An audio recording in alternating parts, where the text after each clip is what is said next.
আপনারা যারা আমাদের এই গল্পগুলো শুনতে ভালোবাসেন তাদের জন্য আজকের গল্প সন্তোষ চট্টোপাধ্যায়ের লেখা গজেন সরকারের প্রায়শ্চিত্ত।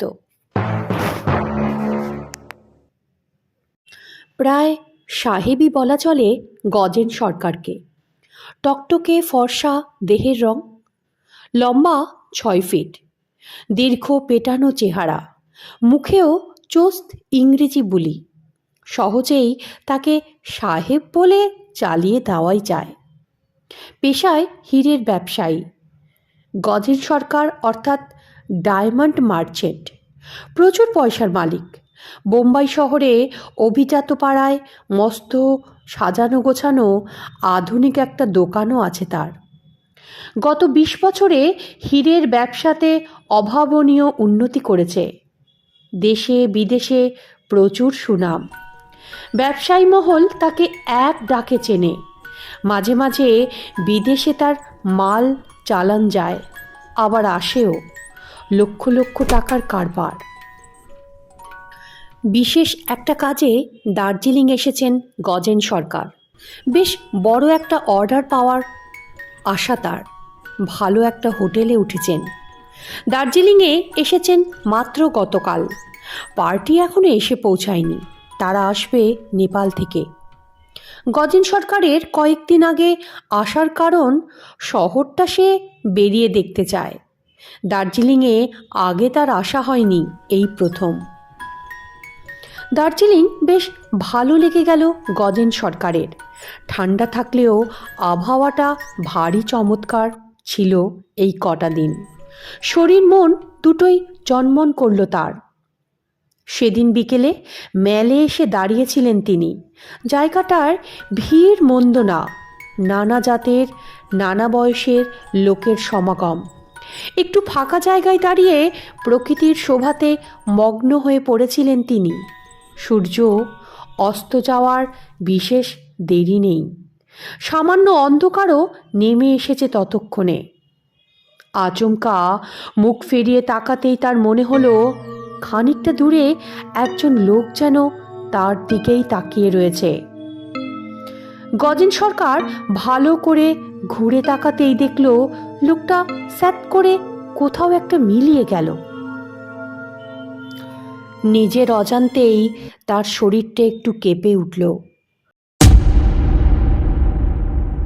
20 বছর আগের একটা ভয়ঙ্কর ঘটনার কথা চকিতে তার মনে পড়ে গেল। জোর করেই ভাবনাটা মন থেকে তাড়ানোর চেষ্টা করল সে। না, এসব কথা আর সে ভাববে না। তাড়াতাড়ি হোটেলে ফিরবে। আজ 20 বছর পরে কেন যে তার কথাটা মনে হলো সেটাই সে ভাবল। হোটেলে ফিরে আসতেই ম্যানেজারের সঙ্গে দেখা। তিনি বললেন একজন বয়স্ক ভদ্রলোক তার খোঁজে এসেছিল। গজেন সরকার অবাক হয়ে বলল, বয়স্ক লোক? হঠাৎ করে তার মেলে দেখা লোকটার কথা মনে পড়ে গেল। ভাবল কে হতে পারে লোকটা? যারা হিরে কেনার জন্য আসবে তাদের মধ্যে কেউ নয় তো? ম্যানেজার আবার বললেন, জানেন, লোকটার নাম জিজ্ঞেস করেছিলাম, সে বলতে চাইল না, শুধু বলল পরে দেখা করে নেবে। কথাটা শুনে ভাবনায় পড়ল গজেন সরকার। নিজের ঘরে গিয়ে একটা বই নিয়ে বসলেন আর চিন্তাটা তাড়ানোর চেষ্টা করলেন। কিন্তু মন থেকে কিছুতেই সেটা গেল না। ওর দার্জিলিংয়ে আসার কথা তো অন্যের জানার কথা নয়। তাছাড়া ওই রকম চেহারার কোনো মানুষের সঙ্গেই তার তো পরিচয় নেই। তাহলে কথাটা ভাবার সঙ্গে সঙ্গেই যেন চাবুকের স্পর্শ টের পেলেন গজেন সরকার। মনে মনে ভাবলেন অসম্ভব। যে কথা তিনি ভাবতে চাইছেন সেটা এই 20 শতাব্দীতে ভাবা যায় না। সে ব্যাপার কবেই চুকে বুকে গেছে। আজ সেটা 20 বছর আগের ঘটনা। নিজের ভাবনায় নিজেরই হাসি পেয়ে গেল গজেন সরকারের। কী সব অসম্ভব অবাস্তব ব্যাপার নিয়ে তিনি মাথা ঘামাচ্ছেন। মন চাঙ্গা করার জন্য তিনি ঘণ্টা টিপে বেয়ারাকে ডাকলেন, গরম কফির অর্ডার দিলেন। কফি এলে তা পান করতে করতে ভবিষ্যতের রঙিন দিনগুলোর কথাই ভাবতে বসলেন তিনি। এবার একবার সুইজারল্যান্ড পাড়ি দিতে হবে, বিদেশটা এখনো তার দেখা হয়ে ওঠেনি। রাতে ঘুমটা তার ভালোই হলো। পরদিন সকালে মনটা বেশ তরতাজা লাগলো তার। আজই সেই পার্টির আসার কথা। মনে মনে তিনি চিন্তা করে নিলেন সবটুকু। বড় একটা দাও তাকে এবার মারতেই হবে। খুব ভালো জাতের হিরে আছে তার সঙ্গে। বিকেলের দিকে একটু বেরোবেন বলে তৈরি হলেন তিনি। পার্টি আসতে আসতে সেই রাত 9টা। এখনো ঢের সময় বাকি। আবার ম্যালের সামনে এসে তিনি দাঁড়ালেন। আজও অনেক লোকের ভিড় উপচে পড়ছে জায়গাটায়। তারই মধ্যে তার মনে হলো আজও কেউ যেন তাকে লক্ষ্য করছে।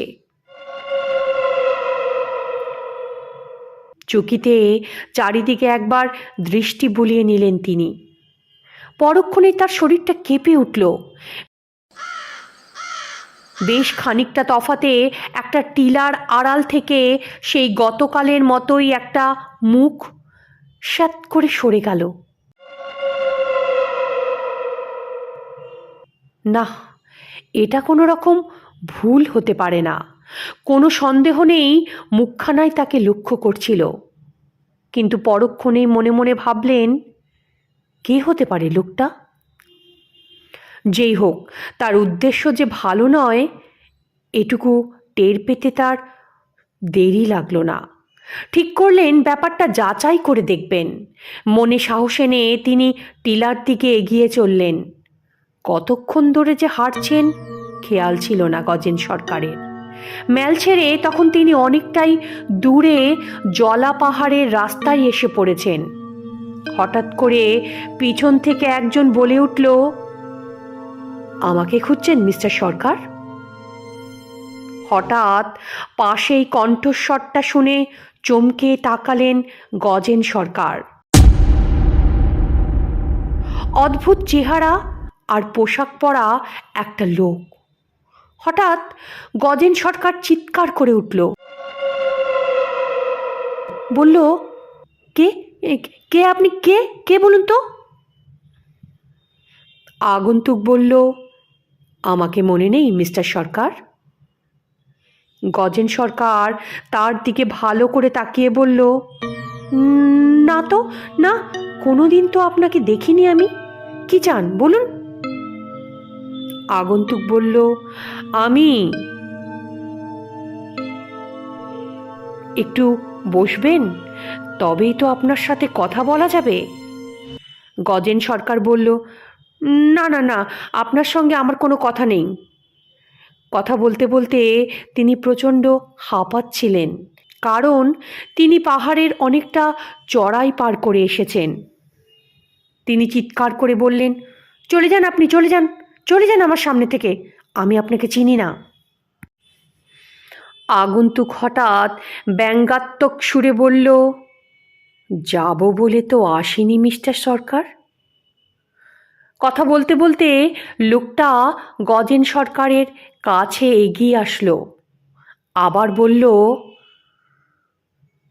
আমাকে চেনেন না বললেন যে? কি ভুলো মন আপনার! 20 বছর আগের কথা বেমালুম ভুলে গেলেন? একবার ভালো করে আমাকে দেখুন তো। আচমকাই কি যেন ঘটতে লাগলো চারিদিকে। কোথায় হারিয়ে গেল ম্যাল আর জলা পাহাড়। একটা অচেনা জায়গায় এসে তিনি তখন দাঁড়িয়ে আছেন। তার কানে আসছে ভরাট গলার কথা।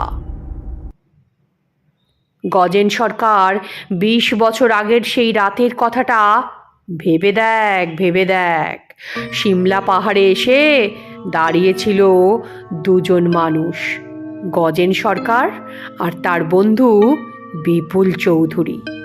বিপুল চৌধুরী গজেন সরকারকে বিশ্বাস করে লক্ষ লক্ষ টাকার হিরে নিয়ে এসেছিল সঙ্গে। সে হিরে গজেন সরকার বিক্রি করার ব্যবস্থা করে দেবে কথা ছিল। হঠাৎ করেই গজেন সরকারের শরীর কাঠ হয়ে উঠল।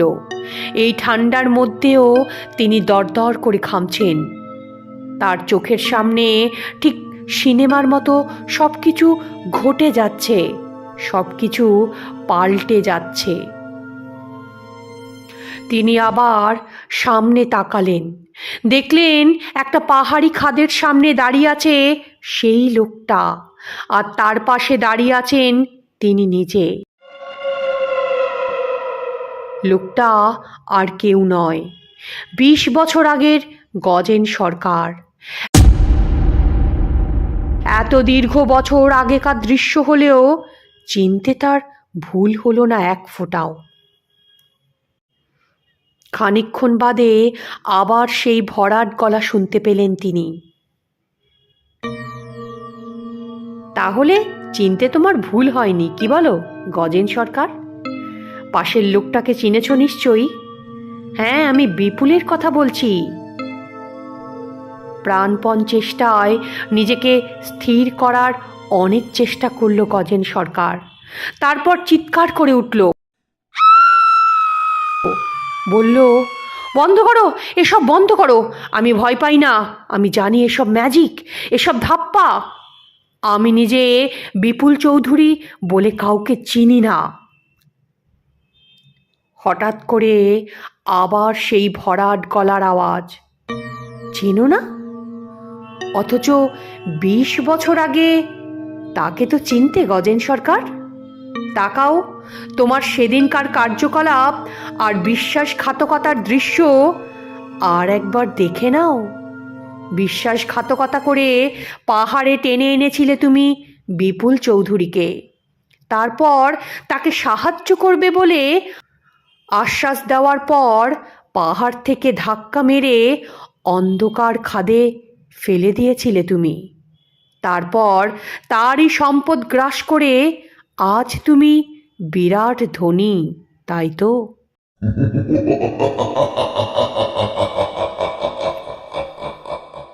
হঠাৎ গজেন সরকার আতঙ্কে নীল হয়ে গেল।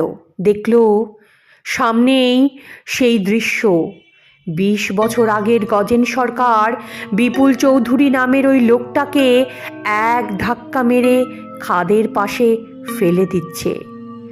আর ঠিক তখনই একটা ঝোড়ো ঠান্ডা বাতাস তার সর্বাঙ্গে হিমেল পরশ বুলিয়ে দিল। কোথায় যেন মিলিয়ে গেল সিমলা পাহাড়ের সেই দৃশ্য। একটা ঘন মসীকৃষ্ণ দীর্ঘ ছায়া বিশাল দুটো বাহুর মতোই যেন তাকে জড়িয়ে ধরার জন্য এগিয়ে আসছে। ছায়াটা ক্রমেই কাছে এগিয়ে আসছে, আরও কাছে, আরও কাছে। এখনই জাপটে ধরবে হয়তো তাকে। একটা বিকট আর্তনাদ করে পাহাড়ি পথ ধরে ছুটে পালাতে লাগলেন গজেন সরকার। চারিদিকে কেউ কোথাও নেই, অন্ধকারে কিছুই দেখাও যাচ্ছে না। ছায়াটা এবার বিশাল একটা রূপ নিয়ে যেন ঝাঁপিয়ে পড়ল গজেন সরকারের ওপর। বুক ফাটা একটা আর্ত দীর্ঘ চিৎকার গজেন সরকারের গলা দিয়ে বেরিয়ে আসার পর মুহূর্তেই রাস্তা থেকে যেন শূন্যে ডিগবাজি খেয়ে একটা অতল খাদের মধ্যে ছিটকে পড়ল গজেন সরকার নামের লোকটা। কয়েকদিন পরে পুলিশ খুঁজে পেল তার বিকৃত মৃতদেহ। গজেন সরকারের সারা শরীরে অদ্ভুত সব দাগ, যেন কিছু দিয়ে তাকে চেপে ধরা হয়েছিল। পুলিশ শত চেষ্টাতেও মৃত্যুর কারণ নির্ণয় করতে পারল না। শ্রোতা বন্ধুদের উদ্দেশ্যে অনুরোধ, আমার এই গল্পটা যদি আপনাদের ভালো লাগে চ্যানেলটাকে লাইক, সাবস্ক্রাইব আর শেয়ার করতে ভুলবেন না কিন্তু।